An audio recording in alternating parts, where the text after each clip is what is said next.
Matthew chapter 16.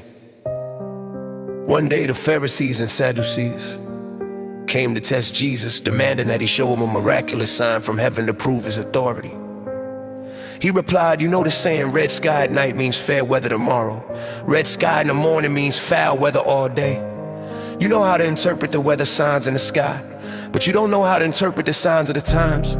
Only an evil, adulterous generation would demand a miraculous sign, but the only sign I will give them is the sign of the prophet Jonah." Then Jesus left them and went away. Later, after they crossed to the other side of the lake, the disciples discovered they had forgotten to bring any bread. "Watch out," Jesus warned them. "Beware of the yeast of the Pharisees and Sadducees." At this they began to argue with each other because they hadn't brought any bread. Jesus knew what they were saying, so he said, "You have so little faith. Why are you arguing with each other about having no bread? Don't you understand even yet?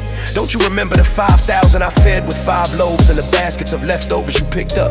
Or the 4,000 I fed with 7 loaves and the large baskets of leftovers you picked up? Why can't you understand that I'm not talking about bread? So again I say, beware of the yeast of the Pharisees and Sadducees." Then at last they understood that he wasn't speaking about the yeast and bread, but about the deceptive teaching of the Pharisees and Sadducees. When Jesus came to the region of Caesarea Philippi, he asked his disciples, "Who do people say that the Son of Man is?" Well, they replied, "Some say John the Baptist, some say Elijah, and others say Jeremiah or one of the other prophets." Then he asked them, "But who do you say I am?" Simon Peter answered, "You are the Messiah, the Son of the living God." Jesus replied, "You are blessed, Simon, son of John, because my Father in heaven has revealed this to you. You did not learn this from any human being. Now I say to you that you are Peter, which means rock, and upon this rock I will build my church, and all the powers of hell will not conquer it. And I will give you the keys of the kingdom of heaven. Whatever you forbid on earth will be forbidden in heaven, and whatever you permit on earth will be permitted in heaven." Then he sternly warned the disciples not to tell anyone that he was the Messiah. Yeah.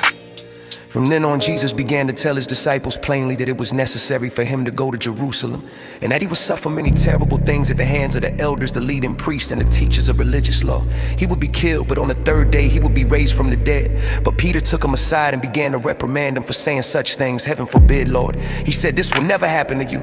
Jesus turned to Peter and said, "Get away from me, Satan. You are a dangerous trap to me. You are seeing things merely from a human point of view, not from God's."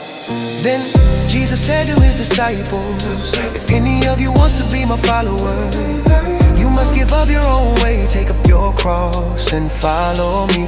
If you try to hang on to your life, you will lose it. You will lose it. But if you give up your life for my sake, you will save it. You will save it. And what do you benefit if you gain the whole world but lose your own soul? Soul. Is anything worth more than your soul? For the Son of Man will come with his angels in the glory of his Father, and will judge all people according to their deeds. And I tell you the truth, some standing here right now will not die before they see the Son of Man coming in his kingdom."